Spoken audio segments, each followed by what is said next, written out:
Langsung atau gimana? Saya pembukaan dulu. Oh, Jadi, silakan.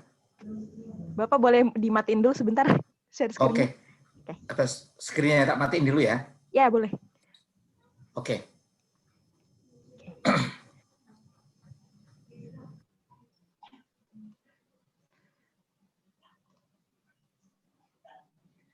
Baik, teman-teman peneliti belia, selamat datang.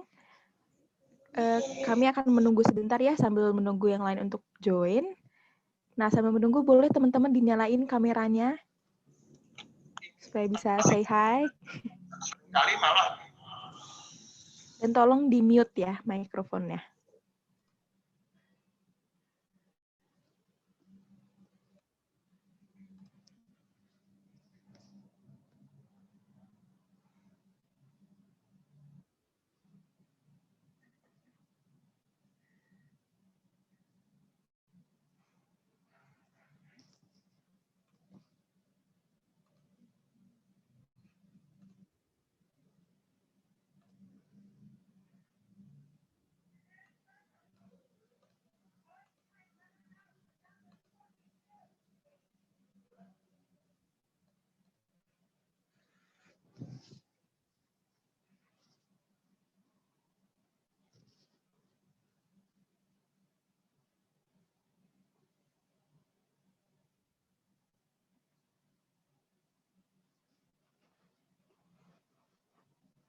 Boleh kasih jempol?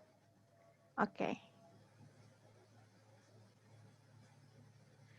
Baik, pertama, peserta adalah setiap orang yang telah mendaftar melalui formulir pendaftaran untuk mengikuti webinar. Lalu webinar ini akan berlangsung selama kurang lebih 1,5 jam, mulai dari 14.30 dan sampai dengan pukul 16.00 waktu Indonesia Barat, yang terbagi menjadi 4 sesi. Pertama ada pembukaan, lalu pemaparan materi dari narasumber, diskusi tanya jawab, dan penutup. Webinar akan dipandu oleh saya sendiri selaku MC, dan peserta diharapkan untuk mematikan mikrofon dan menghidupkan kameranya selama webinar berlangsung. Lalu peserta yang ingin bertanya pada sesi diskusi nanti bisa menggunakan format nama _institusi pendidikan pertanyaan. Jadi teman-teman boleh kasih tahu namanya, lalu sekolah di mana atau kuliah di mana, lalu pertanyaannya akan dijawab oleh narasumber kita pada hari ini. Lalu peserta dilarang memberikan pertanyaan yang tidak relevan dengan topik atau mengandung unsur sara. Lalu panitia, host atau saya berhak untuk mengeluarkan peserta yang tidak mematuhi aturan dari webinar ini. Lalu peserta wajib mengisi absensi yang akan di-share oleh MC di akhir acara sebagai bukti tanda kehadiran, dan peserta webinar yang mendapatkan sertifikat adalah yang mengikuti seminar dari awal sampai akhir dan mengisi link absensi. Nah, teman-teman, link absensi itu, sebentar. Untuk mengisi link absensi, teman-teman diperlukan untuk mengisi participant ID. Dan participant ID itu bisa ditemukan di ujung kiri atas dari layar Zoom teman-teman. Yang ada tanda checklist hijau, itu bisa diklik. Nanti ada participant ID di bagian bawah. Teman-teman boleh catat participant ID tersebut, lalu nanti diisi ketika saya sudah meng-share formulir absensi untuk mengklaim sertifikat webinar ini. Teman-teman paham? Kalau paham boleh kasih jempol. Oke, baik. Terima kasih. Nah, selanjutnya saya ingin memperkenalkan narasumber pada hari ini, yaitu Dr. Andes Suharjupri MSc, atau lebih akrab disapa sebagai Prof. Jupri. Halo Prof. Jupri, apa kabar? Waalaikumsalam, kabar baik, alhamdulillah. Baik, nah teman-teman semua, beliau menempuh pendidikan S1 Matematika di Institut Teknologi 10 November, lalu melanjutkan pendidikan S2 Matematika di Universitas Gadjah Mada. Lalu S3-nya merupakan mengambil jurusan Statistika di Institut Teknologi 10 November, Surabaya. Dan kini Prof. Jupri merupakan Kepala Departemen Aktuaria dari Institut Teknologi 10 November Surabaya dan juga merupakan anggota dari tim ahli Indonesia Young Scientist Association. Boleh dong minta tepuk tangan online-nya? Oke, baik. Terima kasih. Nah, baik Prof, apakah sudah siap? Oke, saya share dulu ya materinya. Boleh, silahkan. Oke, sudah kelihatan semua? Sudah? Oke, Oke, silahkan Pak. baik. Terima kasih semuanya. Tadi sudah saya kasih salam. Maka kita lanjut aja ke materi berikutnya. Bahwa kenapa ini menjadi penting? Karena memang apa yang tidak butuh data sekarang? Tidak hanya riset, tidak hanya penelitian. Semua butuh data. Kenapa butuh data? Karena data itu akan diolah. Kapan data itu diambil? Tergantung metodenya apa. Kalau time series, kalau itu peramalan, maka butuh data sebelumnya. Ada juga data hari ini dipakai hari ini, ada. Jadi tergantung. Kita akan masuk ke situ. Kita sebelum ke sana kita ingin lihat dulu teknik analisis data itu apa. Teknik analisis data menurut Sugiono 2009 adalah proses mencari dan menyusun secara sistematis data yang diperoleh dari hasil wawancara, bisa wawancara tentunya, catatan lapangan dari dokumentasi, dengan cara mengorganisasi data ke dalam kategori, menjabarkan ke dalam unit-unit, melakukan sistem sintesa, menyusun ke dalam pola, memilih mana yang penting, dan akan dipelajari dan membuat kesimpulan. Itu teknik analisis data. Saya kasih gambaran gini aja. 81 saya masuk ITS, 83 saya semester 5, kurang 5, kurang lebih. Saya di situ sudah ikut lomba penelitian tingkat nasional. Judulnya adalah bagaimana menebang tebu agar rendemennya tertinggi. Rendemen itu apa? Calon jadi gula. Kalau rendemennya tertinggi, maka gulanya terbanyak. Saya di posisi Surabaya, saya riset di Pasuruan. Nah, kan, saya riset di Pasuruan, pabrik gula. Di situ ada lembaga tentang gula. Akhirnya diberi tempat, tentunya administrasi udah kita lakukan semua. Maka datanya apa saja? Ternyata rendemen untuk tinggi supaya nanti akhirnya produksi gulanya juga paling banyak diperlukan data curah hujan, data tanah, data daripada bibit tebunya, data angin, bla bla bla bla bla. Karena saya matematika, maka saya akan membuat model. Model apa? Model matematika sehingga nanti begitu input-input yang tadi saya sebut masuk, maka saya menemukan fungsinya fungsi rendemen. Rendemen tertinggi baru menjadi optimalisasi. Itu gambarannya. Jadi sejak mahasiswa saya sudah sedang riset, ya. Lagi saya gabung hasil riset itu dengan aplikasi. Kebetulan saya juga punya perusahaan. Akhirnya join dengan PLN. Saya pasang di Sumatera, saya pasang di Semarang dan seterusnya. Apa itu? Gito, gardu induk tanpa operator. Ternyata PLN itu, maaf kalau ada yang PLN, ternyata PLN itu kalau terjadi trip, terjadi posisi mati di salah satu gardu induk, itu ngeri banget karena harus dipindah ke gardu induk yang lain, dan itu manual waktu itu. Kami menemukan gardu induk tanpa operator, IT banget, ada automatically semuanya. Maka kalau ada trip di gardu induk putus, suruh area mati, maka dengan cepat automatically itu bisa diganti dengan gardu yang lain dengan cepat, tanpa ya manusianya ada tapi tidak bahaya. Manusia hanya ada di gardu itu untuk mengontrol sistemnya saja. Itu sekedar contoh-contoh. Itu juga pakai data. Bagaimana agar tidak terjadi seperti itu, bagaimana kok terjadi trip, terjadi putus, terjadi apapun. Cukup saya pikir untuk sekedar bayangan bahwa seperti itulah kondisi kalau bicara tentang data. Kita masuk kepada yang kedua. Apa itu? Yaitu kita mulai dari awal dulu.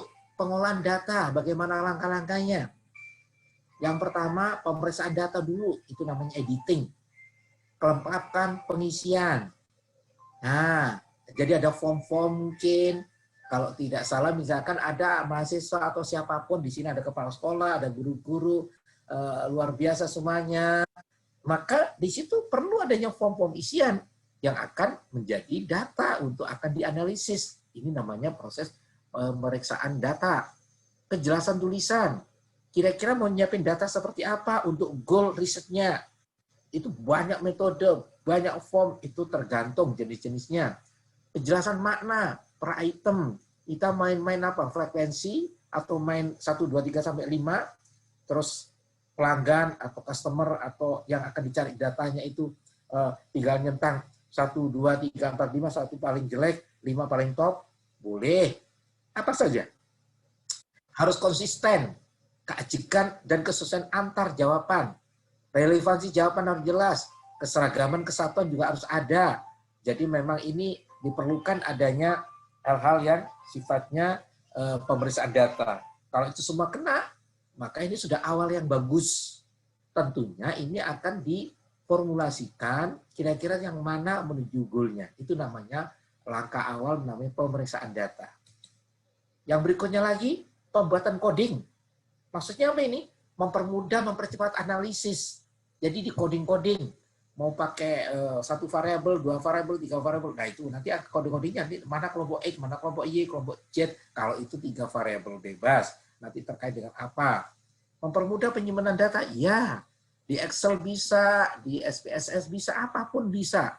Yang penting data tersedia, dikasih coding. X itu apa? Kalau bicara tebu tadi, X itu apa? Curah hujan. Y itu apa? Angin. Z itu apa? Jenis tanah. Bla bla bla bla bla. Itu nanti diformulasi, di coding-coding begitu. Tinggal nyatet berapa besarannya. Berikutnya lagi, yaitu sistem pengkodian berdasarkan pada jenis pertanyaan.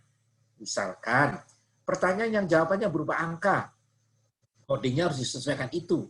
Pertanyaan yang tertutup, ada pertanyaan setengah terbuka, pertanyaan terbuka, pertanyaan tertutup dan jawabannya bisa dipilih lebih dari 1. Tadi sudah bilang ada 1, 2, sampai 5. Ada pertanyaan cuma yes, no. Ada pertanyaan, itu tergantung kita semua. Agar ujung-ujungnya mempermudah kita riset. Itu namanya sistem pengkodian itu arahnya ke sana. Penyederaan data. Setelah semua data disiapin dengan form tertentu, codingnya sudah siap, dilakukan dengan membuat klasifikasi, menggolongkan data dari ratusan puluhan jawaban. Ada cluster-cluster, ada yang semuanya digarap satu ini, itu kembali nanti ujungnya kepada metode yang mau dimainkan. Ini persiapan-persiapan datanya seperti itu.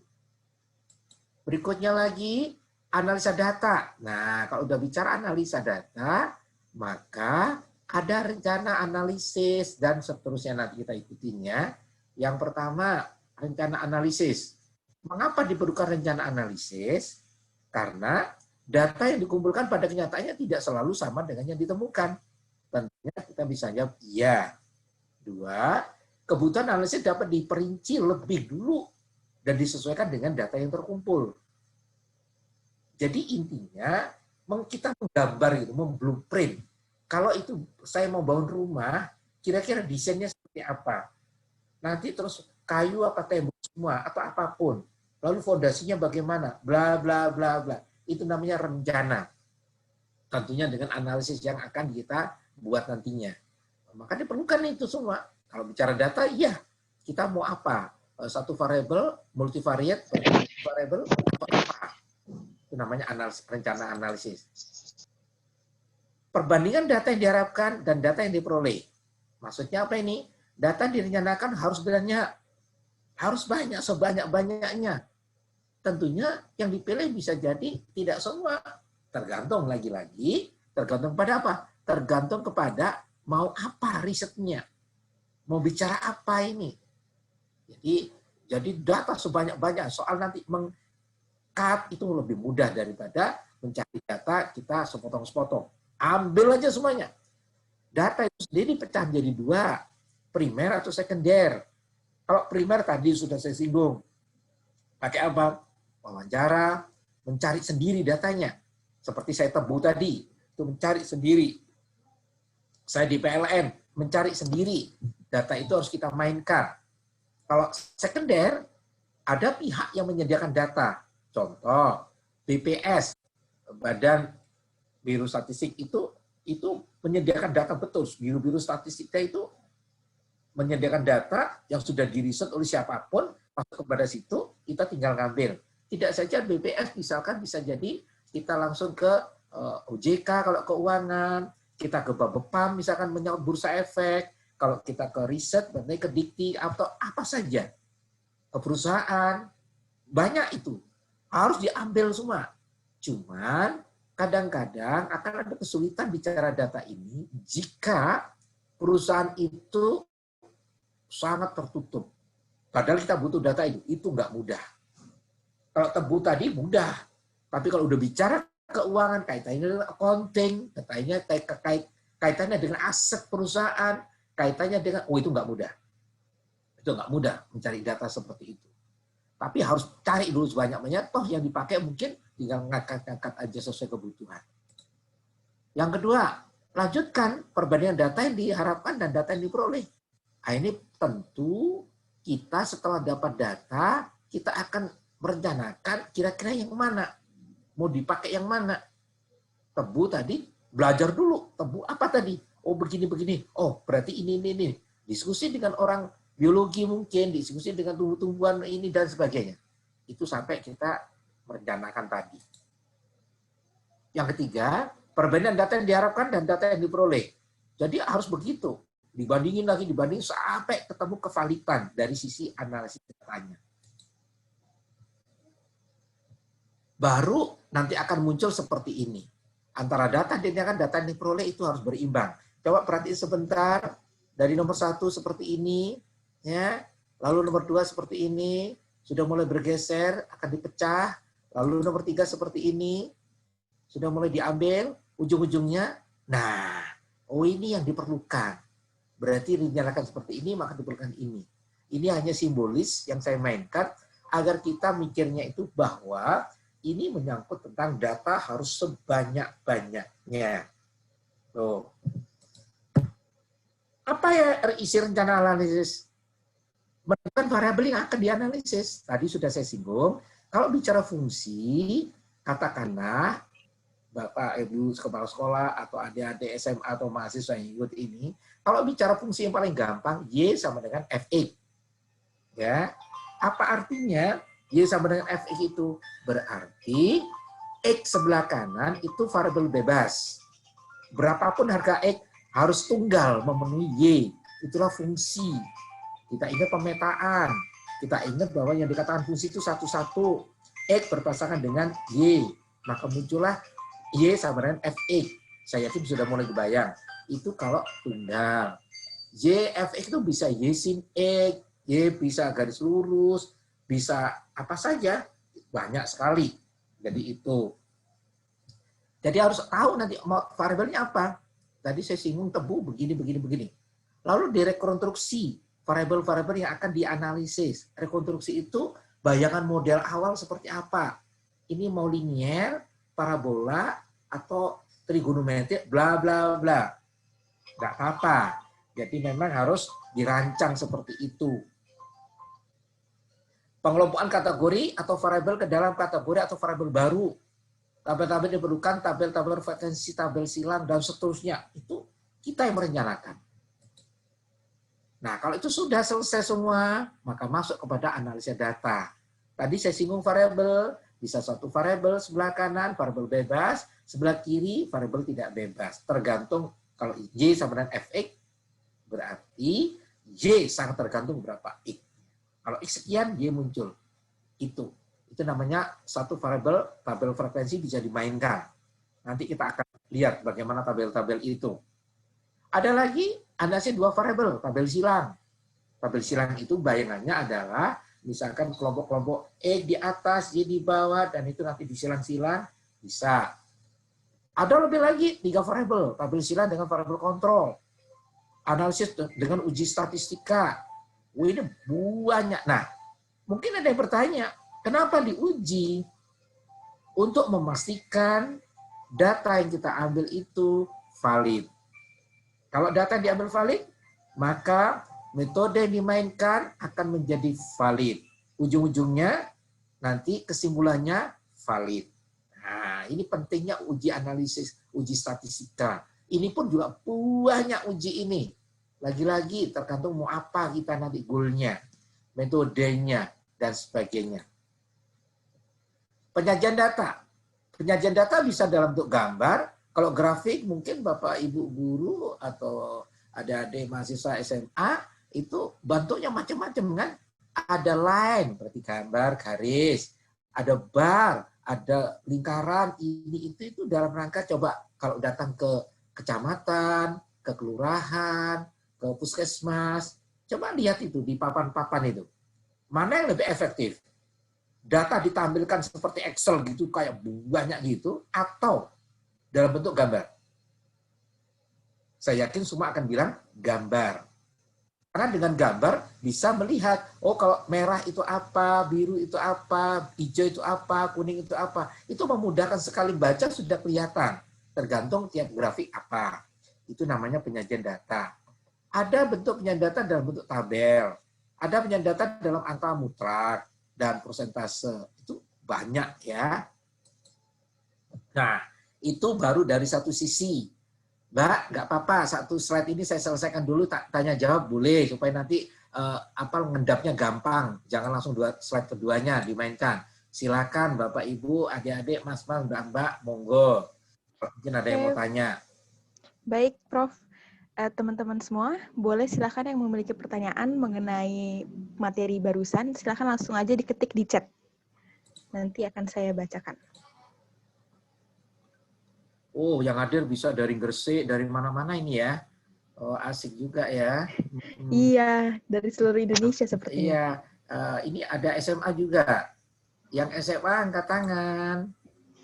Kepala sekolahnya SMA ya. Oh, itu ada yang SMA itu. Yang mahasiswa juga boleh angkat tangan. Yang mana mahasiswa? Saya mahasiswa. Oh, saya mahasiswa. Senangnya sama gumbul para riseter-riseter ini. Ayo, ini penting banget. Karena nanti yang akan terjun ke dunia riset itu langkah awal mesti data dulu. Soal model nanti. Tanpa teman-teman yuk, mumpung ada kesempatannya untuk bertanya, silahkan. Itu, siapa yang mau tanya itu? Silakan, langsung speakernya dinyalakan. Teman-teman boleh diketik aja pertanyaannya ya. Oh, diketik ya, boleh di chat.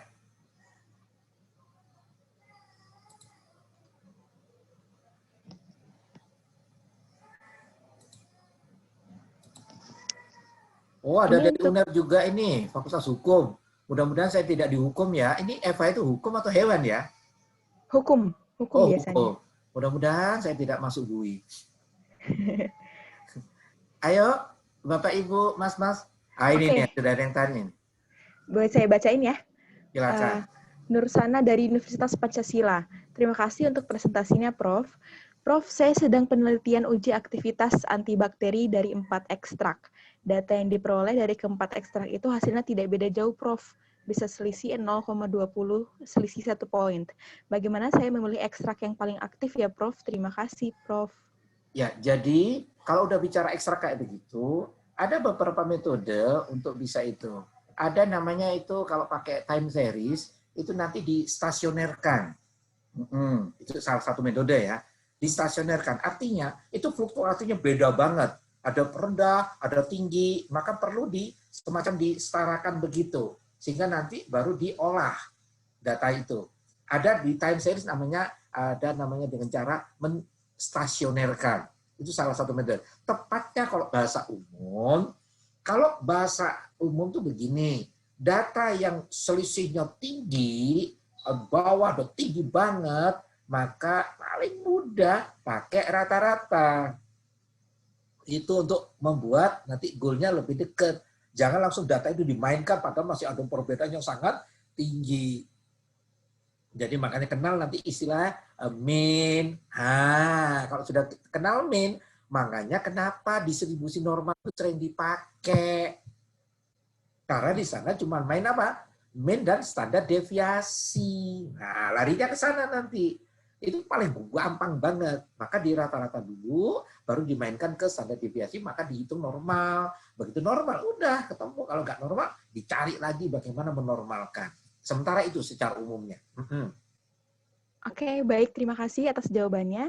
Lalu ada juga dari Jani Purnawanti. Beliau dari Eva Unair. Prof, apakah benar ilmu sosial itu tidak perlu atau tidak dapat menggunakan data kuantitatif? Silahkan, Ya, Prof. jadi memang hidup ini ada sosial, ada IPA. Saya sering mengatakan sebenarnya tidak ada pengkapling-kaplingan ini lebih penting dari itu. Enggak. Semuanya penting. Tinggal bagaimana kita sebagai manusianya. Ambil contoh paling konkret ya. Ada pisau. Apakah selalu pisau itu membunuh? Tidak. Bisa untuk kue. Menurut Bu Yani Purnawanti, pisau itu kan bisa untuk kue ya Bu ya. Bisa untuk buah, bisa ini. Tapi iya, sisi lain juga bisa membunuh. Nah, perkara nanti seseorang itu suka IPS, perkara orang itu suka IPA, itu pilihan. Karena hidup memang pilihan. Silakan memilih. Kalau bahasa Jawanya begini, kumpul telek bau telek, kumpul minyak wangi bau wangi. Berarti kita yang memilih, sama dengan pisau tadi, mau untuk membunuh atau untuk buah, ini dan sebagainya. Nah, kembali sekarang pada pertanyaan. Sebenarnya IPS IPA itu saling mendukung. IPS itu kejadian cenderung, saya ulangi, cenderung kepada menyangkut sosial. Nah, sosial bahasa kita orang IPA itu data. Itu data. Orang IPA tinggal mengolah. Contoh, misalkan kemarin saya Akmas Pengabdian Masyarakat tentang masalah UKM sekitar ITS. Kebetulan saya dosen ITS. Maka di situ ternyata UKM ada yang namanya kopi. Nah, UKM kopi itu banyak ternyata. Ada kafenya, yang mas-mas yang paling banyak ya untuk kopi-kopi itu. Ada yang menyediakan kopinya, ada yang menyediakan pabrik dalam konteks menyediakan mesinnya, bla bla bla. Dalam apa saya coba itu adalah sinergi dari 3 titik itu. Apa itu sinerginya? Contoh, sudah ada kopi, bisa kita beli dari mana saja, Sumatera, Kalimantan ini. Coba bandingkan kopi yang kita produksi sendiri dengan kita beli di toko-toko apapun namanya toko itu, tentu akan lebih murah yang mana? Tentu lebih murah yang tidak pakai merek. Ya kan, nggak perlu saya sebut lah merek apa kopi itu. Nah, berarti kalau gitu, kenapa kita beli? Kalau memang kita itu sifatnya untuk UKM dari kita untuk kita, atau koperasi dari kita untuk kita, ya kan? Nah, UKM saya ajarin bagaimana itu kopi dari mana bisa menanamnya, bisa memetiknya, bisa produksinya. Nah, setelah kopi jadi mau diapain nih? Dijual kopinya murah. Diapain? Jadikan serbuk. Nah, perlu mesin penghancur kopi menjadi serbuk. Nah, join dengan pembuat mesin. Nah, ini kan bagus, ada sinergi yang luar biasa. Sosialnya jalan, teknologinya jalan, sehingga membesarkan dari kita untuk kita. Jangan selalu beli dikit-dikit beli penghancur itu merek ini di toko ini. Nah, itu kan orang luar yang membeli, yang kalau ini kan enggak, pabrik yang membuat mesinnya bisa terjual mesinnya, dipakai untuk bangsa sendiri. Ini akhirnya 3 sinergi jalan. Nah, supaya UKM itu jalan, maka perlu sinergi dengan siapa? Masyarakat. Loh, kok masyarakat? Iya, mereka pembeli. Bikin dong sosial. Apa itu sosial? Deketin yang ada di sekitar situ. Nah, ini pertanyaan menyangkut ada sosialnya lagi kan. Deketin sekitar situ senang apa? Kalau memang masyarakat itu senang bal-balan, ya jangan langsung jual kopi. Main bal-balan dulu. Setelah habis bal-balan baru minum kopi. Nah, berarti mereka tidak hanya fokus main bal-balan, tapi dia dialihkan sedikit, walaupun mungkin berapa persen di awal, bahwa kopi ini selain menyehatkan, juga bisa menjadi uang. Uang bisa untuk menyekolahkan putra-putri jenengan, bla bla bla. Itu panjang lebar, jadi luas, kan begitu. Itu. Jadi intinya sosial itu jangan ditinggal. Memang kita butuh, kita humaniora di sosial, semua di sosial. Saling sinergi. TTG-nya oke, teknologi. Tadi ada UKM sama ini market, oh ini pemasarannya, bagaimana ini itu. Masyarakatnya, sosialnya. Memang sinergi bagus lah. Jadi saya selalu mengatakan tidak ada yang lebih baik, tapi yang ada adalah tim. Apa itu tim? TEAM. Together, everyone achieve more. Ayo bareng-bareng bangun Indonesia. Soal ini kok, udah jangan usah mikirin dah yang politik, biar politik, kita mikirin yang produktif aja deh. Capek, kepala pusing dan gitu ya. Lebih bagus kita mikir yang kita produktif aja, ya. Oke, Mbak, gitu. Baik, terima kasih Prof atas jawabannya. Nah, ada pertanyaan lagi nih, udah mulai masuk. Dari Arul Universitas Ahmad Dahlan. Sore Prof, terima kasih atas pemaparannya. Izin bertanya, sekarang saya sedang penelitian mengenai manajemen TPST. Jika kita melakukan pengumpulan data melalui wawancara, apakah ada standar poin-poin yang harus ditanyakan agar data tersebut dapat dikatakan valid? Seperti itu. Oke, itu namanya primer. Kalau primer, satu, waktunya masih panjang. Dua, butuh biaya banyak. Tiga, ada tim. Lagi-lagi cost. Ya, cuman kalau primer itu enak. Enaknya apa? Kita ngeriset sesuai kebutuhan goal.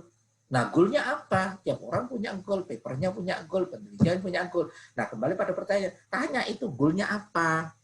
Kalau memang goal-nya sudah ketemu, tarik ke belakang. Ke belakang, metode yang dipakai apa? Kalau metode yang dipakai apa? Ini tarik lagi ke belakang. Oh, berarti data yang diperlukan ini.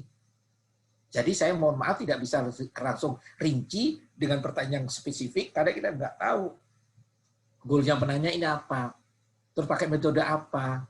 Nah itu penting, makanya tadi kan ini masih global banget, jadi YSA perlu ada pertemuan kayak gini sampai bisa 10-15 kali nih Mbak, agar biar detail lagi. Asik dong diundang lagi kan. Nah, ini pembuka aja dulu. Kalau pembuka langsung diserang yang ini, waduh nanti kasihan yang pemula-pemula nanti. Tapi tetap saya jawab, paling gampang Bapak Ibu, Mas-mas, adik-adik semuanya, itu coba deh, kita mau goal apa dulu. Oh, goalnya mau tentang ini. Maka di buku metode penelitian itu akan ditarik ke belakang. Kalau seperti itu goalnya, kira-kira metodenya gimana? Metode apa yang mau dipakai? Kalau metodenya sudah mulai ada pendekatan, saya yakin akan ketemu tadi variabel-variabel tadi. Nah, berarti kan butuh data seperti apa. Sehingga itu yang dimainkan. Soal nanti mau primer atau sekunder, lagi-lagi kalau primer cirinya adalah apa tadi? Butuh biaya besar, waktunya panjang, butuh teamwork. Kalau data sekunder enggak, tinggal datang kepada perusahaannya, BPS atau apapun yang penyedia data. Dua-duanya bagus, nggak ada yang ini, tergantung kita mau apa. Ya, itu sebentar aja. Jadi kalau bicara dengan pertanyaan itu, saya pikir harus kembali pada mau gula apa dulu. Ya. Oke, baik Prof. Pertanyaan terakhir ya, dari Enda Purwati, SMA Negeri 1 Kademangan. Prof, kapan penyajian data menggunakan gambar atau grafik, tabel, dan juga angka mutlak? Ya, lagi-lagi tadi sudah saya singgung. Kebayang nggak kalau kecamatan, kelurahan, puskesmas pakai data yang Excel banyak itu ditampilin, kira-kira pusing nggak? Pusing. Tapi yang ada cuma pakai apa? Tabel, apa gambar-gambar gitu, entah yang pakai lingkaran, ya, pi atau pakai dengan bar, itu blok-blok itu mau mudah. Oh, merah begini contoh. Kelahiran untuk RW seluruh kecamatan bagaimana ya? Oh, di kecamatan 1 pakai inisial warna apa, kecamatan 2 warna apa, bla bla. Maka dengan cepat kita, ternyata kelahiran tertinggi adalah di kecamatan X. Loh kok tahu? Itu angkanya paling tinggi. Nah, kematian dengan COVID ini kematian paling tinggi di mana ya? Kalau mau pakai data Excel, mendelii 1000 data itu kan pusing. Tapi kalau dengan data tabel itu gampang. Oh ternyata kematian dengan COVID itu yang tertinggi di kecamatan ini, di kelurahan ini, itu dengan tabel gampang. Lagi-lagi Mbak, Mas, Ibu, Bapak yang terhormat, soal penyajian mau dipakai apa, tinggal kita lihat selain goal tadi, kedua mau dipaparkan di audien mana ini. Siapa yang melihat? Kalau kecamatan, kelurahan, puskesmas, maaf, itu kan warga banget ya. Artinya hanya bisa melihat langsung bisa kesimpulan.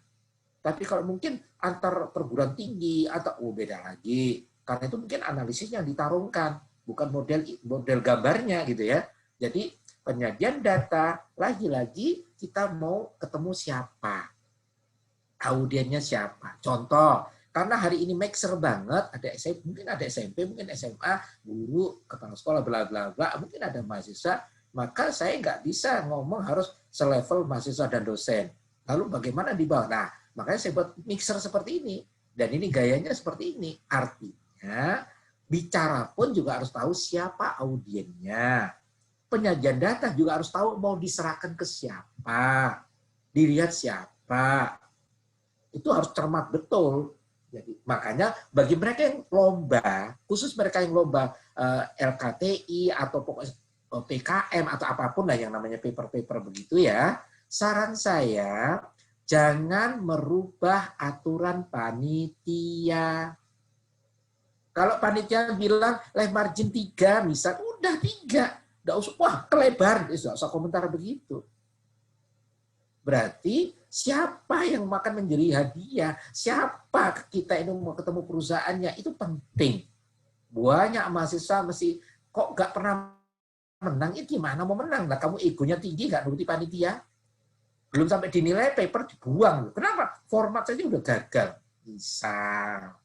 Maka itu penting banget untuk penyajian-penyajian seperti itu. Kalau bicara lomba, sudah ikutin peraturan main yang punya panitianya. Jangan melebihi itu. Walaupun mungkin kalian lebih pinter dibanding panitia. Tapi panitia yang punya uang, panitia yang menentukan kuasa bank, ya sudah ikutin aja. Nah, itu sama dengan tadi.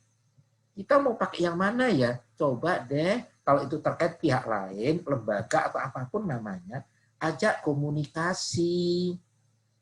Kam, datang, muni, bahasa Jawa, bicara, kasih, ketemu. Jadi butuh apa tadi? Komunikasi.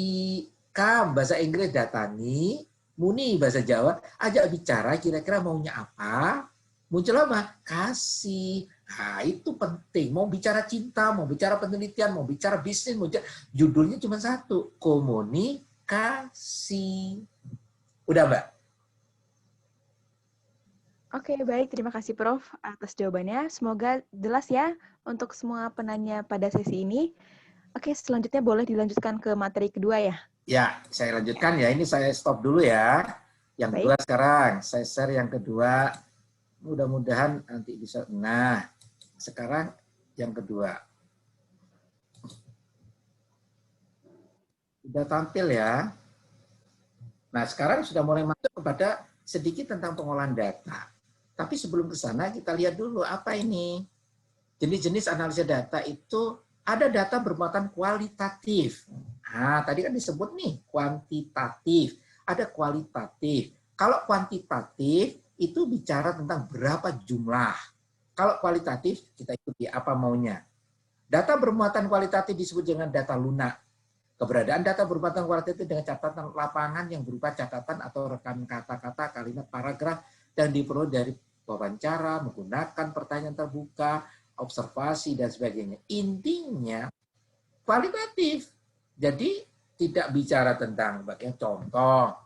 Kalau misalkan audiens saya tanya, cantik itu apa? Wah, dari seluruh peserta sebanyak 79, kalau saya tanya cantik itu apa? Pasti jawabannya 79. Ya kan? Tapi coba kalau saya tanya begini. Siapa yang suka bakso? Wah, ngacung kan? Ding, ding, ding, ding, ding, ding, ding. Maka saya bilang dari 79 ini, secara kuantitatif jahit dengan cepat. Ternyata 50 suka bakso, 30 suka pecel, bla, bla, bla, bla. Maka saya gampang untuk traktir, karena saya suka bakso, maka yang pecel, yang di luar bakso, tidak saya traktir, karena saya punya data kuantitatif tadi, sebanyak sekian tadi. Itu namanya jumlah. Kalau kualitatif kayak tadi, cantik itu apa? Waduh, 79, oh cantik itu pokoknya yang punya hidung. Oh, berarti yang nggak punya hidung nggak cantik. Yes, oke. Kualitatif. Susah mendefinisikan, kan tiap orang punya definisi. Ya, itu perbedaannya. Jadi gitu ya. Jadi biar kita juga bisa, itu paling gampang begitu. Jadi kualitatif itu bicara seperti ini. Lalu, yang barusan data kuantitatif. Keberadaan data berbahan kuantitas adalah angka, kuantitas, baik diperoleh dari jumlah satu penggabungan ataupun pengukuran tadi kan.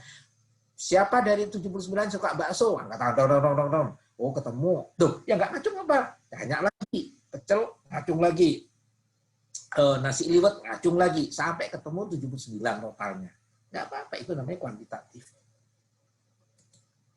Teknik analisis data, ada teknik analisis data kuantitatif. Berarti dia bicara tentang apa? Statistik deskriptif. Apa itu? Statistik yang digunakan untuk menganalisis data dengan cara mendiskusikan atau menggambarkan data yang telah terkumpul. Yang termasuk dalam statistik adalah distribusi. Nah, tadi kan sudah saya singgung. Ada distribusi normal, ini. awalnya dari sini, distribusi frekuensi. Lalu distribusi persen, dan seterusnya. Itu, oh sebentar, belum selesai. Contoh, ya, tabel distribusi frekuensi. Apakah saudara pernah belanja di supermarket? Begini tampilannya, Pak. Halo, speakernya dimati dulu sayang. Oke, makasih. Apakah saudara pernah ke supermarket dari 70 berapa ini tadi? 81 peserta. Dengan mudah akan muncul jawabannya pernah berapa? 110. Lalu tidak pernah ada 90. Oh, berarti total yang ditanya 200 dalam contoh ini. Maka secara kuantitatif saya sudah dapat data. Yang pernah 110, tidak pernah 90. Berarti, nah, ada 2 data nih. Mau dimainkan apa sekarang? Walaupun hanya 2 data. Bisa. Yang pernah ke supermarket apalah namanya. Maka saya bisa jualan. Loh, kok bisa? Iya. Karena potensi marketnya tinggi, 110. Apalagi dia sudah pernah ke toko. Maka dengan mudah dibanding saya jualan di yang 90. Nah, itu kalau saya mau jualan dengan 2 data saja sudah dapat. Lalu bagaimana tidak pernah? Beda lagi pendekatannya. Karena tidak pernah, maka konsep negosiasinya dimainkan, marketingnya dimainkan, diberi bonus. Bapak-bapak yang 90 ini ngomongnya begini, Bapak-bapak kan nggak pernah ke toko ya. Apakah Bapak mau ke toko jika hari ini saya beri uang 10.000 dengan catatan belanja 300.000? Misal. Nah, tuh kan, komunikasi lagi. Maka yang 90 orang tadi kuantitatif, mau nggak mau dengan pancingan 10.000, mulai mikir kan untuk pergi ke pasar. Nah, itu berarti saya memainkan 2 data. Yang satu adalah data pernah ke toko, supermarket, data yang tidak pernah ke toko. Nah, dari 2 data tinggal memainkan apa? Kalau Anda sebagai bisnis, dua-duanya bisa dimainkan. Pendekatannya yang berbeda. Misal seperti itu. Lagi, distribusi persen adalah pengaturan data yang terhitung dalam bentuk persen. Caranya, frekuensi masing-masing tadi kalikan 100% dibagi jumlah frekuensi. Ayo kita mainkan. Misal, dari 79, 80 orang yang ikut webinar hari ini, dicek umur dikurang dari 25 tahun, berapa orang? Tulis, jeder. Yang 26, 30, berapa? Jeder. Anggap melihat contoh. Ini contoh yang total jumlahnya berapa? 329. Maka persentasenya dimainkan 121, ya kan? Frekuensi masing-masing kan? Kalikan 100, dibagi jumlah frekuensi berarti 121 dibagi 329 kalikan 100 muncul berapa? 37%. Ini berarti saya menampilkan data berupa apa? Persentase. Dengan mudah kan saya bilang, oh ternyata tertinggi dari usia jumlah manusia 329 ini usianya lebih kecil dari 25 tahun. Kalau begitu jualan apa ya kalau itu bisnis? Jualan apa ya? Karena terbanyak ternyata di usia kurang dari 25. Oh, jualan kelereng. Oh, jualan mainan, bla bla. Itu bisa terdefinisi dengan data persentase. Lalu bagaimana yang 20% apa nggak digarap nih sebagai bisnis? Kalau itu arahnya bisnis. Bisa, walaupun kecil. Kasih ini lebih besar dari 40, oh ini sudah mulai hipertensi, ini itu berarti obat herbal hipertensi, obat hipertensi, misal itu juga laku walaupun hanya 20%. Jadi segmennya jelas dengan kuantitatif seperti ini. Lanjut, apa itu frekuensi kumulatif? Ayo kita mainkan misal penghasilan per bulan 500 sampai 1 juta 10 orang, total yang dimainkan 50 orang. Maka kumulatif itu gabungan. Coba perhatiin. Kalau mau bicara gabungan, berarti di sini. Awalnya dari bawah, 55. 5 ditambah 20, 25. Tarik begitu. 25 tambah 15, 40. 40 tambah 10, 50. Berarti top skor di atas harus sama dengan jumlah yang di bawah ini. Itu namanya kumulatif. Apa itu kumulatif? Frekuensi yang dihitung secara meningkat ke atas dari frekuensi yang paling rendah sampai dengan paling tinggi. Tujuannya ada. Misalkan, berapa sih? Misalkan antara 1 juta sampai 1.500. Boleh dong kita ngomong 40. Kenapa? Memang kumulatifnya 40. Walaupun kenyataannya cuma 15 ini. Artinya sudah mulai digabung. Oh, namanya di bawah 1,5 juta. Misalkan seperti itu. Jadi ini mainnya gitu. Pasti ada yang bertanya, kok nggak dimainkan dari atas? Seandainya dari atas juga bisa. Maka di sini berapa? 10. 10 tambah 15, 25. 25 tambah 20, dan terus. Sama, akhirnya juga 50. Total 120 frekuensi kumulatif. Ini bisa dipakai nanti pada perhitungan apa? Perhitungan mean, perhitungan tadi sudah saya singgung apa tadi? Distribusi normal berarti mean dan standar deviasi, bla bla bla bla. Ada juga pengukuran tendensi sentral. Nah, mulai muncul yang namanya mean. Apa itu mean? Mean itu adalah jumlah data dibagi. Ada 5 orang dengan penghasilan seperti ini. A, B, C, D penghasilan ini. Berapa ya rata-rata ini? Bisa. Rata-ratanya tinggal di total dibagi 5. Selesai deh. Oh, rata-ratanya sekian. Ketemu. Daripada harus memainkan sebanyak ini pusing, rata-rata aja. Oh, rata-ratanya adalah jumlah ini dibagi ini, tinggal ketemu angkanya, sudah itu namanya rata, itu namanya mean. Ada lagi mode. Mode itu apa? Merupakan nilai jumlah frekuensi yang paling besar. Untuk mencari nilai mode dapat dilihat dalam jumlah frekuensi. Nilai sekian 5 ini. Berapa mode-nya? 15, berarti nilai berapa? 70. Jadi mode itu nilai yang paling frekuensinya paling besar. Tinggal dilihat. Lalu ada lagi median. Median itu apa? Yang membagi 4 nilai di atasnya dan 4 nilai di bawahnya. Merupakan nilai tengah yang membatasi setengah frekuensi bagian bawah ini. Dari semua mean, mode, median, yang paling sering dipakai riset yang mana? Mean. Yang tadi, rata-rata. Makanya kenapa distribusi itu sering dipakai distribusi apa? Normal. Cuman saya beri komentar, distribusi normal ini ada juga kelemahannya. Distribusi normal ini tidak cocok dipakai di dunia pendidikan. Ayo kita mainkan ya, terutama Bapak Ibu guru. Coba, ada kelas sebanyak 50 orang. Kita sudah tahu nilai A berapa, intervalnya B berapa, C berapa, D berapa, E. Kalau tanpa BC, tanpa AB, misal. Nilainya A, B, C, D, E. Kita udah tahu intervalnya. Coba kita lihat kalau pakai distribusi normal. Anak 50 kelas, mahasiswa 50 kelas ini, mata pelajaran tertentu terserah mata kuliah apa, atau ternyata min-nya 30. Berarti di tengah harus nilai 30. Padahal secara distribusi normal, 30 ditaruh tengah itu masih ditarik kanan kiri. 30 ditambah 10% kanan, dikurang 10% kiri, itu yang dikatakan lulus. Berarti 30 tadi rata-rata berapa? C. Nah, kalau dipakai di dunia pendidikan, apa enggak kacau? Padahal C secara asli berapa tadi? Sekitar 55 sampai 60 berapa itu maunya. Fakta di lapangan anak didik kita, maaf ini cerita aja, ternyata rata-rata cuma 30. Ayo, coba. Ngaco apa enggak? Kalau ditanya sama orang, berapa rata-rata nilai? C, Pak. Padahal T tadi berapa? 30. Beda dengan C sudah disepakati tadi. Lah ini kacaunya kalau distribusi normal dipakai pada dunia pendidikan, sehingga rata-ratanya dilihat kelas. Kelasnya berapa rata-rata maka muncul nilai C. Nah, taruh di tengah, kanan tarik, kiri tarik.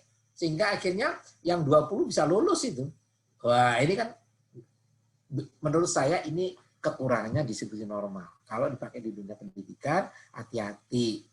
Karena akhirnya kita terjebak dengan angka, ujungnya maaf, materi pelajaran, daya serapnya sebenarnya tidak seperti itu. Itu kan nanti begitu lulus kayak gitu. Begitu lulus. Bayangkan kalau SD sudah pakai normal, SMP normal, SMA normal. Nah, yang kelabaan gimana? Mahasiswa. Kita yang jadi dosen kelabaan. Begitu menilai ijazahnya, wih, top banget, BAB. Ternyata begitu dicek, dia pakai distribusi normal. Loh kan repot lagi. Ini yang bahaya. Ya. Baik, kita lanjutkan, tinggal sedikit lagi. Waktunya masih ya, Mbak ya. Oke, lanjut. Ini central main sudah, mode sudah, median sudah. Nah, ada inferensi. Ya kalau nggak nutup nanti kita filenya diberikan, kalau boleh nanti kan nomor HP saya ada, bisa diskusi itu. Gimana Mbak? Waktunya masih ada atau gimana? Masih ada kok, aman. Oke, lanjut ya. Statistik inferensial. Apa ini? Sering disebut dengan statistik induktif atau statistik probabilitas. Kalau kita sudah bilang probabilitas, pertanyaan sederhana. Adakah di muka bumi ini pasti? Misal, kalau saya tanya, nggak tahu ya, masing-masing daerah beda-beda ya. Apakah hari ini hujan? Ah, pasti jawabnya beda-beda, karena ini dari berbagai daerah. Tapi kalau saya tanya lagi, berapa kemungkinan hujan 2 jam lagi? Beda lagi jawabnya kan? Oh, berarti ada kemungkinan. Apa itu kemungkinan? Teknik statistik yang menggunakan untuk menganalisis data sampel dan hasilnya diberlakukan untuk populasi. Jadi sampelnya itu ada probabilitas, ada kemungkinan yang mau dipakai untuk secara umum. Sampel itu data awal yang kecil, populasi itu berarti data besar, mau kesimpulan. Gampangnya begitulah. Itu statistik inferensi. Apalagi statistik parametrik dan non parametrik. Maksudnya apa ini? Pada statistik parametrik digunakan untuk menguji parameter. Gini kalau bicara parameter. Ayo ini coba sekarang dijawab semuanya yang hadir. Y sama dengan Fx. Saya tanya, mana parameter, mana variabel? Boleh angkat tangan? Ayo. Boleh speakernya dinyalakan atau di chat. Saya bisa biar Mbak Darlin nanti yang bilang. Saya ulangi sekali lagi, Y sama dengan Fx. Kalau saya tanya, punyakah parameter? Kalau ada, yang mana? Punyakah variabel? Kalau ada, yang mana? Dengan definisi seperti ini. Sudah mulai dengan parameter populasi. Sudah mulai muncul, Mbak? Oh, banyak ini, chatnya ini. Belum ada jawaban.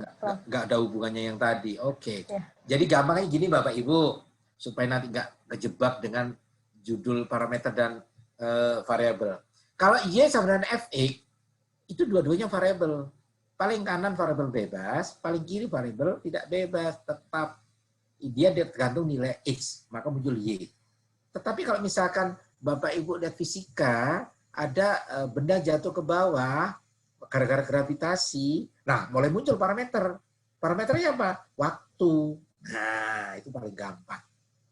Jadi ada parameter. Lagi, kalau kita duduk di kamar ini, di ruangan ini, ruangan manapun terserah Bapak Ibu, Mas-mas, Mbak-mbak, mau ruang tempat tidur, mau ruang tamu yang kita pakai untuk webinar ini, coba langsung lihat sudut-sudut itu. Itu kalau atas Z, kiri kanan X dan Y. Nah, itu berarti calon variabel. Tapi cukup belum. Ada parameter yang akan memainkan X, Y, Z. Kapan berkurang?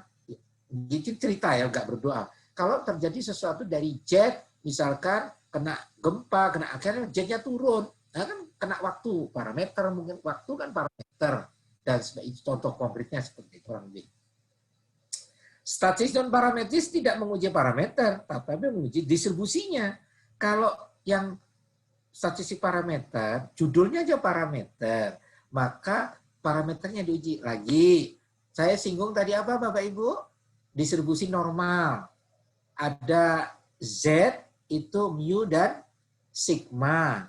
Mean dan standar deviasi. Itu variabel atau parameter ya? Pasti Bapak Ibu bisa jawab. Kalau Z di distribusi normal, mu, sigma, berarti itu parameter. Nah, mu rata-rata dari apa? Rata-rata dari variabel. Standar deviasi dapat dari variabel. Variabel apa? X. Nah, sudah mulai gamblang mudah-mudahan. Mudah-mudahan tidak semakin pusing gitu ya. Ini penting sudah bisa dibedakan mana parameter, mana apa variabel. Oke, itu namanya metode parametrik itu. Kalau non parametrik itu menguji distribusinya. Apakah T, apakah F, apakah normal, apakah hipergeometri, geometri, bla bla bla, banyak nanti. Oke. Nah, ini sekedar contoh. Teknik analisa parameter. Korelasi persen, ini persen product moment correlation, menentukan hubungan antara dua variabel X dan Y, misalkan. Yang berskala interval, skala menggunakan angka sebenarnya, korelasi ini termasuk keadaan uji statistik parameter. Kurang dari 0,2 hubungan dapat dianggap tidak ada. Kurang dari ini hubungan ada tetapi rendah. Nah ini yang diuji ya tadi. Kalau normal berarti apa tadi? Mu dan standar deviasinya. Ini data-data yang dimainkan. Ini berarti menguji parameter tadi. Mu kalau sigma itu kalau distribusi normal. Itu namanya sudah mulai masuk kepada uji parameter. Di sini berarti dikatakan teknik analitik statistik parametrik. Karena yang dimainkan cuma parameter. Kalau non parametrik, yang dimainkan, yang diuji apanya? Distribusinya. Mau distribusi apa? Ada istilah uji T. Digunakan untuk membandingkan rata-rata. Nah, rata-rata kan? Dan populasi dan data-data yang berskala interval. Contoh, peneliti ingin membandingkan dua kelompok pekerja. Kelompok A merupakan pekerja berpengalaman, sedang kelompok B belum berpengalaman. Jumlahnya 10 orang. Maka muncul hipotesis. Ada perbedaan rata-rata kan? Ada. Sehingga muncul H0H1. Nah ini namanya penggunaan H0H1 untuk uji T. H0-nya apa? Tidak ada perbedaan. H1-nya apa? Lawannya. Ada perbedaan. Udah, yang akan dipakai untuk uji T dari data 10 orang ini. Nah, muncul hipotesisnya ini. H0 sekian-sekian, rumusnya adalah ini. Lalu bangun cari tabel, lalu dicocokkan. Kalau cocok ya sudah, nanti akan ketemu yang akan menuju H0 berarti ini jawabannya. Yang menuju H1 berarti ini jawabannya. Itu pakai T. Memang saya nggak pakai papan tulis ya, tapi kurang lebih kebayang seperti itu. Saya pikir sama nanti ke uji yang F, uji yang A itu sama. Yang berikutnya, kalau tadi itu bicara apa? Parameter ini. Ini parameter. Salah satu uji T. Ada lagi uji F. Banyak Bapak Ibu. Mas-mas, Mbak-mbak.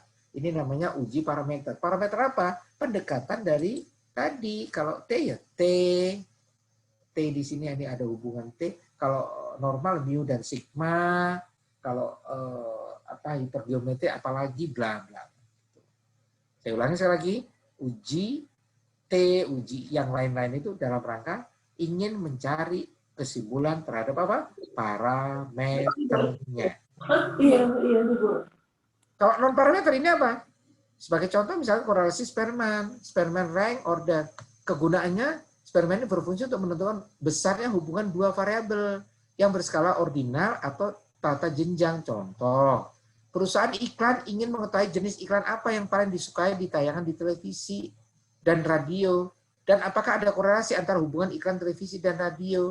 Ini berarti dia sudah menggunakan non parametrik. Kenapa? Yang mau diuji akhirnya yang mau diteliti tentang distribusinya apa.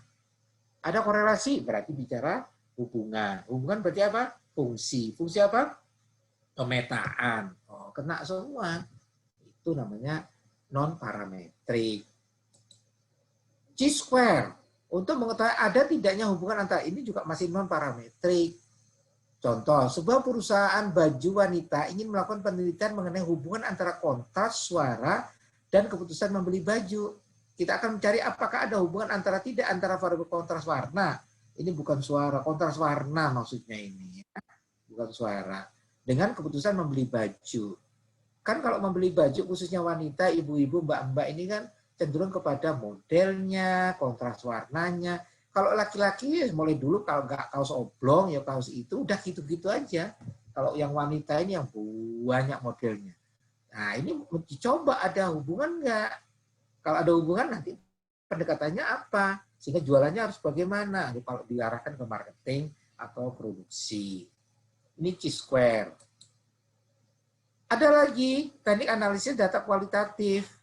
Maksudnya apa ini? Teknik analisis sebelum di lapangan. Penelitian kualitatif telah melakukan analisis data sebelum penelitian masuk lapangan. Fokusnya adalah bersifat sementara dan berkembang setelah memasuki dan selama di lapangan. Ini maksudnya teknik analisis sebelum di lapangan. Teknik analisis selama di lapangan. Model Mills misalkan, data penelitian kualitatif dilakukan pada saat pengumpulan data berlangsung. Dan setelah selesai pengumpulan data dalam periode tertentu, dilakukan secara interaktif sampai seperti ini. Jadi ini namanya data kualitatif, ada yang namanya sebelum terjun ke dunia lapangan, sudah mulai di rank-rank, ada lagi yang saat itu. Ini pun juga modelnya juga macam-macam. Data reduksi, apa ini? Merangkum, memilih ini. Conclusion drawing, verifikasi. Wah, kalau udah bicara data, Bapak Ibu, Mbak-Mbak, itu banyak. Terus analisis juga begitu. Nah, saya pikir ini saya tinggal nanti langkah-langkah ini sudah ada semua, nanti minta aja sama Mbaknya, filenya sudah saya berikan, tinggal nanti dibaca. Yang masih pusing, bingung, ini bolehlah WA ke saya, diskusi-diskusi boleh. Atau langsung di kelompoknya ISA, boleh tanya-tanya, bisa saya jawab di situ. Ini cara langkah-langkah konkretnya. Kalau jam 5 bilang ngomong ya. Ya, terus penerapannya, mengintegrasi hasil analisis data seperti apa. Saya pikir saya nggak akan lanjutin kecuali diskusi aja lah, biar nanti ada sinkronisasinya, Mbak.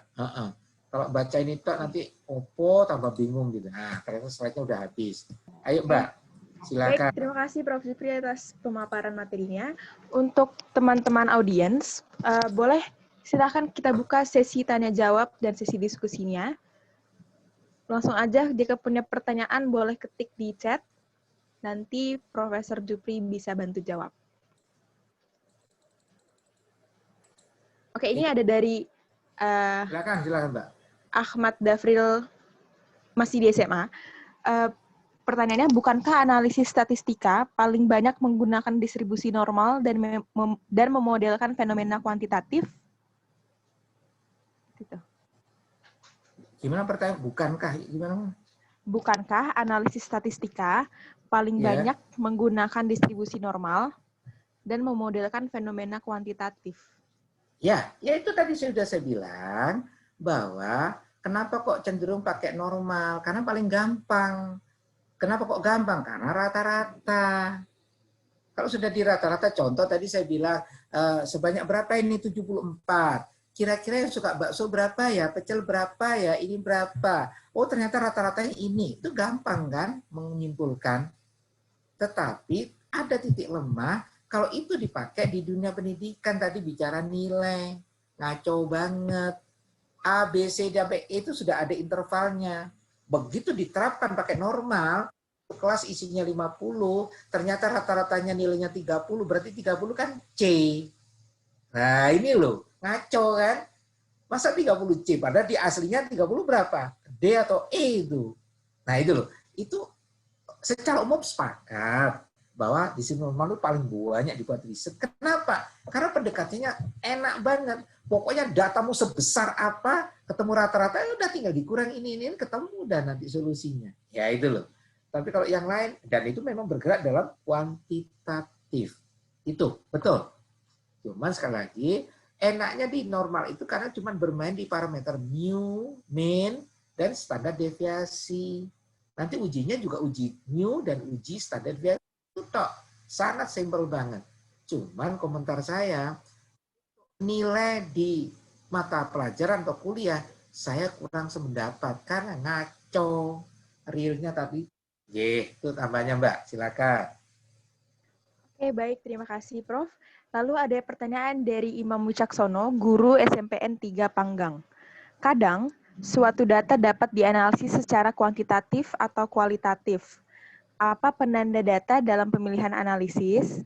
Lalu, data yang bagaimana yang dianalisis secara kuantitatif, bagaimana yang kualitatif, serta apakah boleh dicampur kualitatif dan kuantitatif? Dari yang paling bawah, nggak bisa. Jangan dicampur kualitatif dengan kuantitatif, pendekatannya berbeda dan sebagainya. Ya. Terus kalau ditanya mana yang akan menghasilkan kesimpulan terbaik, juga nggak bisa juga. Kenapa? Tergantung datanya dulu. Kalau ternyata datanya yang ada itu pendekatannya di kuantitatif, susah untuk kualitatif. Bahkan nggak nyambung memang. Atau dibalik, ternyata data yang ada itu yang paling enak ini adalah yang kualitatif. Maka pendekatannya di kualitatif. Dicampur nggak enak. Yang dicampur enak itu seingat saya adalah es campur. Ada kolang-kaling, ini itu sedap banget kalau panas-panas ya. Jadi begini Bapak Ibu, adik-adik semuanya. Jadi itulah pentingnya metode, itulah pentingnya data. Data ini trennya kemana? Kalau memang trennya data ini kualitatif, maka dekati dengan metode-metode yang kualitatif.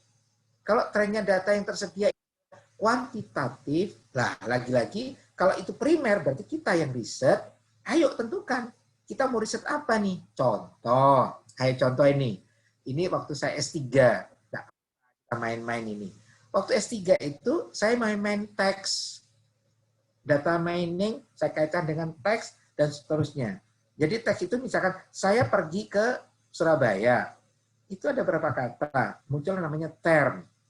Terus saya gabung dengan Bayesian, ada Bayesian bersyarat, bla bla bla bla. Dengan yang akan saya riset ini, maka banyak kesimpulan muncul. Satu, dengan tulisan saja saya sudah bisa melihat, oh ini trennya begini-begini, maka ini dekat sekali dengan orang Madura. Oh berarti ini ciri-ciri orang Madura nulisnya kayak begini. Itu bisa.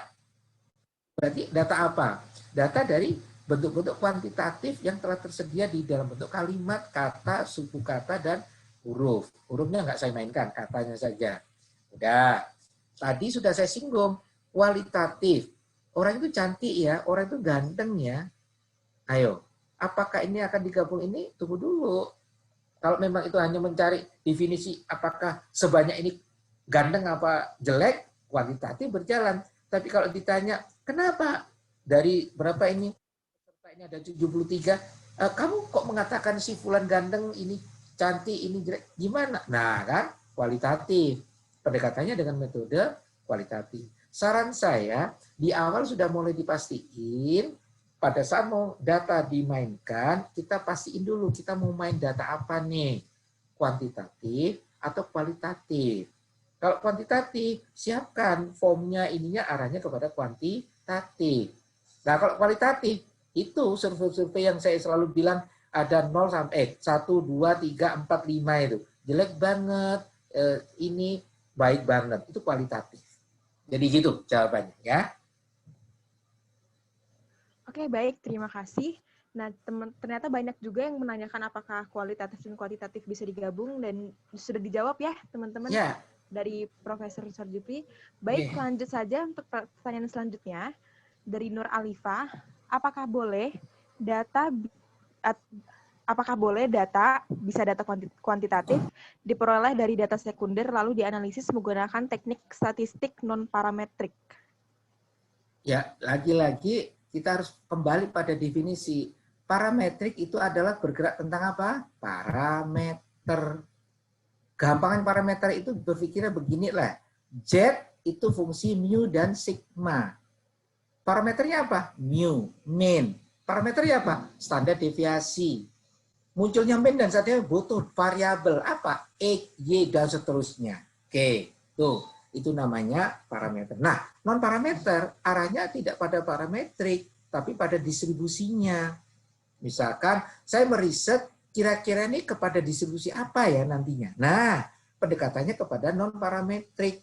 Jadi beda banget kalau parameter atau parametrik ini arahnya kepada mau melihat kira-kira parameter itu mau apa, akan menjadi apa, itu namanya parameter. Tapi kalau non-parametrik beda lagi. Ini kira-kira membentuk distribusi apa ya dengan data-data seperti ini. Contoh kalau di Excel, Bapak Ibu, Mbak-mbak, Mas-mas, coba X dan Y ini pasang-pasangkan, muncullah titik-titik yang ngaco itu. Bisa di sana, di sini. Lalu ada pertanyaan, titik-titik yang ngaco itu pasang-pasangan X dan Y itu, titik kan X, Y ya, pasang-pasangan ya. Muncul macam-macam di tabel, di gambar atau di apa. Lalu kalian ditanya, kita ditanya, kira-kira distribusi titik itu apa? Nah, arahnya kemana? Non-parametrik. Karena tadi ditanya distribusi apa.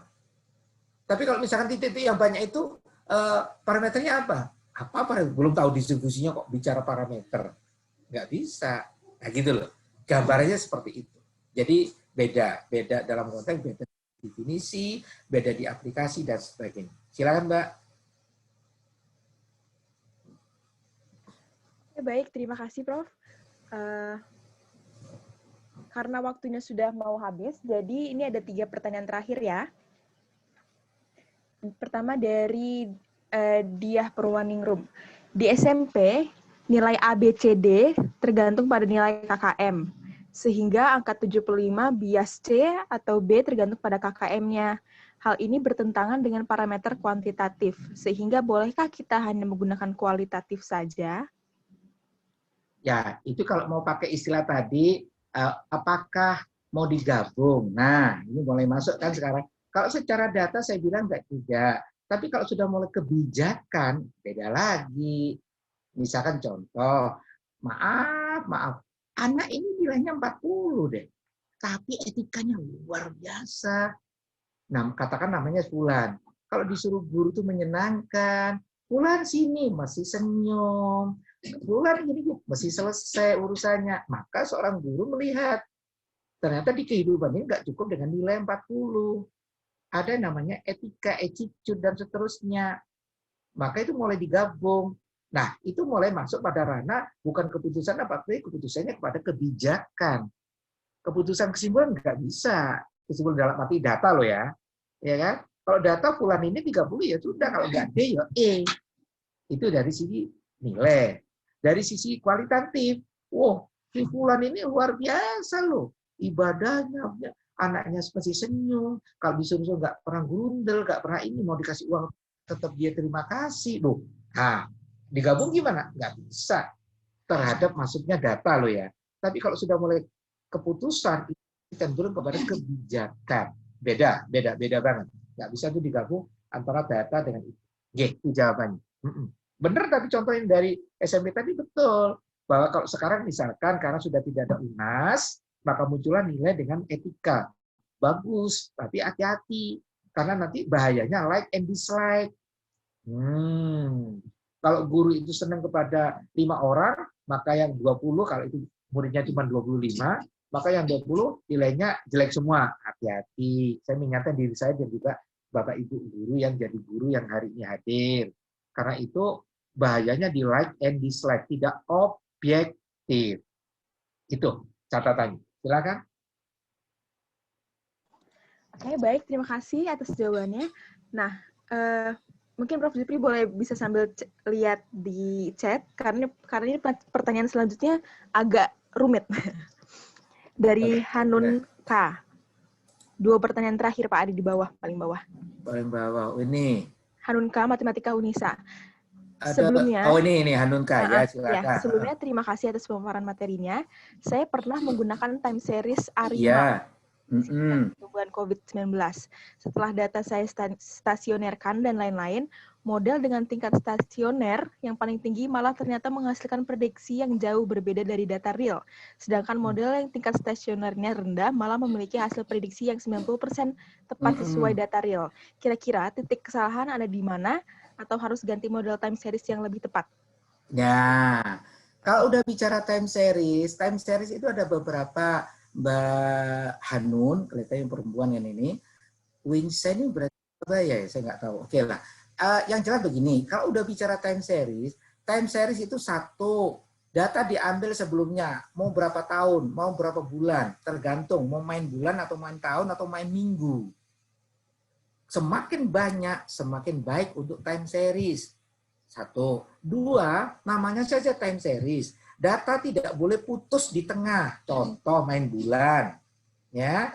Bulan 2019 itu ternyata Januari, Februari ada semua, Agustus, September nggak ada. Boleh time series kalau main bulan. Harus runtun betul. Januari sampai Desember ada datanya semua.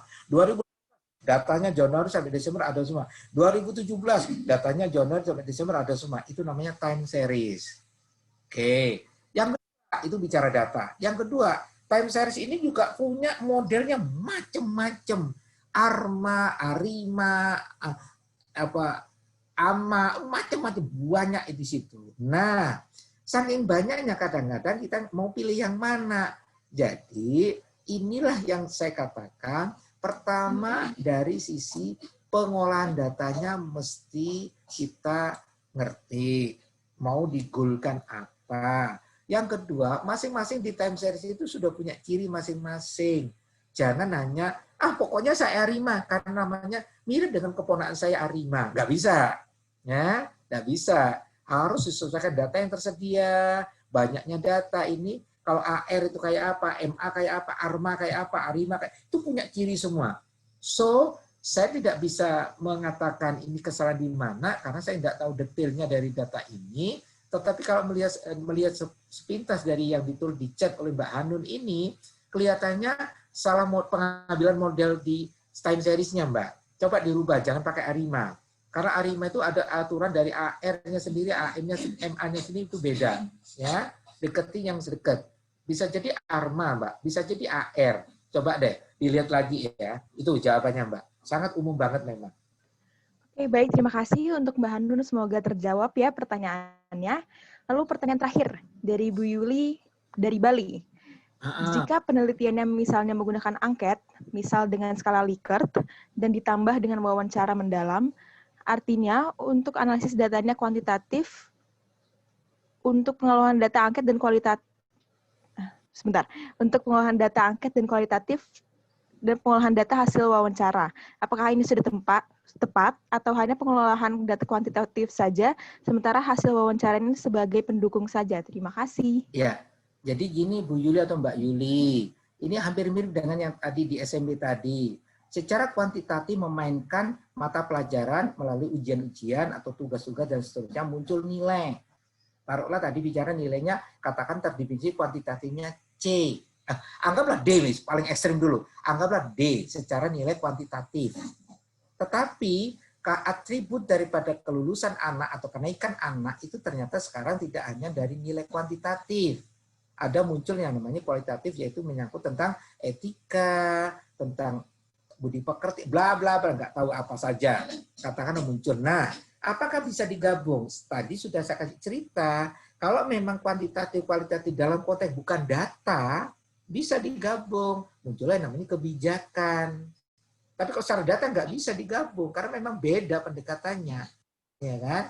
Nah, kalau pertanyaannya seperti itu, tadi saya lihat artinya analisis data angka dan ini untuk kuantitatif atau hanya pengolahan data kualitatif saja sementara hasil wawancara sebagai pendukung. Ya nggak masalah.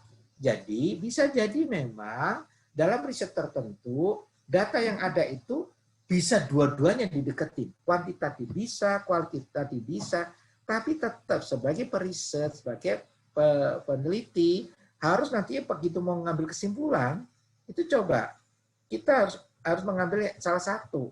Kalau toh diambil dua kayaknya takutnya bukan takut dalam konteks apa ya, takutnya ada metode yang salah pendekatannya walaupun datanya sama. Yang kedua, data kuantitatif dan data kualitatif itu ternyata tidak ada korelasi. Itu juga ngaco nanti pengambilan keputusan kalau bicara data. Jadi memang harus hati-hati kalau mau digabung. Tapi kalau misalkan salah satu sebagai pendukung, kita kayak nilai tadi, kenaikan sama kelulusan tadi, itu boleh, ya. Yeah. Oke, baik. Terima kasih Prof. Suharjupri atas jawabannya. Itu menandakan akhir dari sesi pemaparan materi serta diskusi tanya-jawab bersama narasumber kita, Profesor Suharjupri. Boleh dong teman-teman minta tepuk tangan online-nya? Penutupannya. Baik, terima kasih banyak Prof. atas kehadirannya. Sebelum ditutup, Kak, satu closing statement dari saya. Boleh, silakan. Ya, jadi begini untuk semua periset, peneliti, dan memang harus suka meneliti ya, karena Indonesia butuh orang-orang seperti jenengan kalian semua, karena memang kita butuh itu. Tapi tetap, ayo mulai sekarang, jaga kesehatan, jangan takut gagal. Karena orang-orang yang sukses prosesnya gagal bisa ribuan kali. Jadi tetap semangat, jaga kesehatan, jangan takut gagal, jangan lupa bahagia. Yang terakhir, bahagiakan orang lain. Anda memang luar biasa. Indonesia membutuhkan kalian semua. Terima kasih. Boleh tepuk tangan dong teman-teman. Wah, keren banget materi hari ini. Ya, assalamualaikum. Mohon maaf. Waalaikumsalam. Terima kasih, Prof. Waalaikumsalam. Terima kasih. Sama-sama, Prof. Jupri. Sama-sama, G. Terima kasih, Prof. Sama-sama, G. Sukses selalu. Teman-teman, sebelum kita menutup acara pada hari ini, Indonesia Scientist Association sebagai penyelenggara webinar pada sore hari ini ingin meng-share 3 program baru dari IWSA. Yang pertama ada NASPO, lalu ada I2 ASPO, dan terakhir ada Rumah Riset. Untuk mengetahui tentang acara ini, mari kita simak video yang akan saya share berikut ini. Saya boleh meninggalkan ya? Boleh, Prof. Oke. Terima kasih, Prof. Ya, atas waktunya. semuanya, makasih. Boleh dadah dulu. Dadah. Ya. Dadah. Oke, saya akan share Mohon maaf, Mbak Darlin nggak ada presensi ya ini? setelah ini, Bu. Oke, makasih. Kita tonton video dulu ya.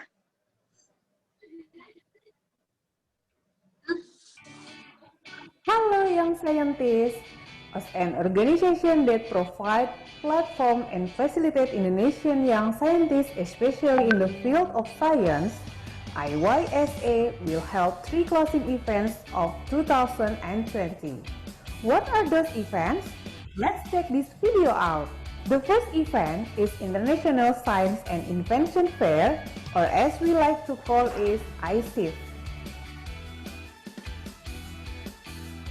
Last year, ISIF was held in Denpasar, Bali, Indonesia.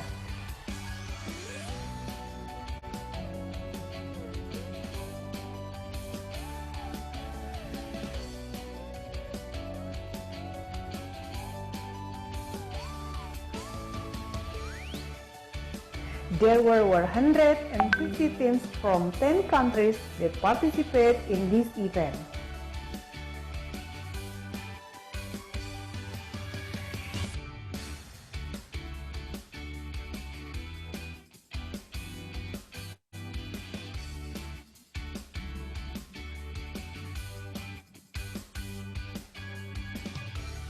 This year, it will be held online.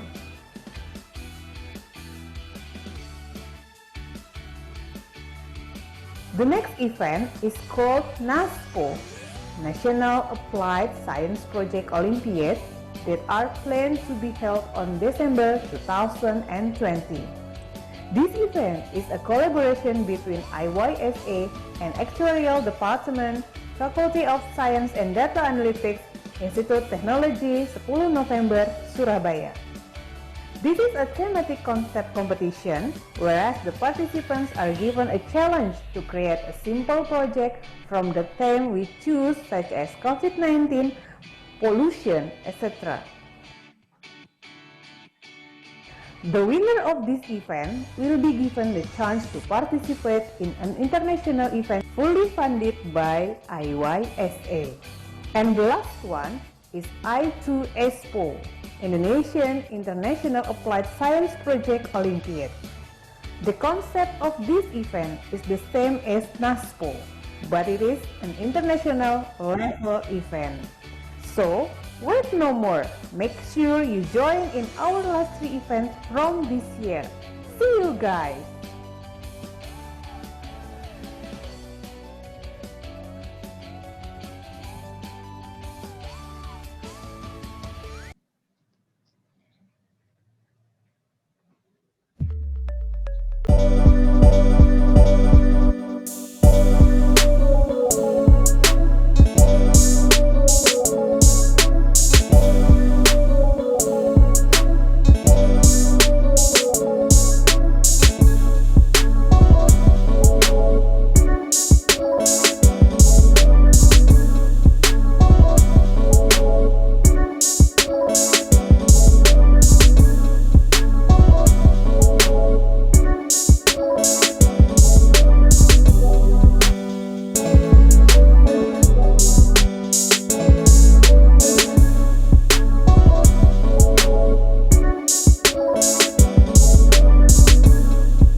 Nah, itu coba arahin mouse-nya ke situ, nanti ada tulisan meeting information. Ada si logo yang warna hijau yang checklist. Oh, yang checklist. Atau logo yang tanda seru kalau ada. Oh ya, sebentar. Yang tanda seru, ketiga-tiganya ada. Cobain tanda seru berarti. Meeting and, oh ya, ya sudah. Meeting information, ya. Di situ ada tulisan participant ID-nya. Boleh diketik, lalu silakan masukkan di link presensi.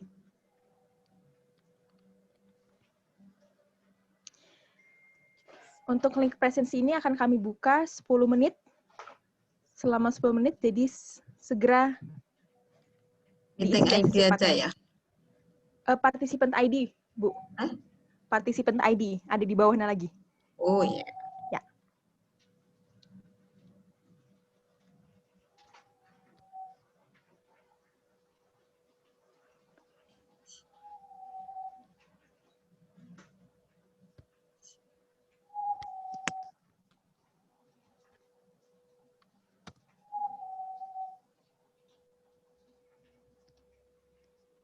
Teman-teman juga bisa cek di grup WhatsApp kita. Di situ ada tutorialnya dari teman saya.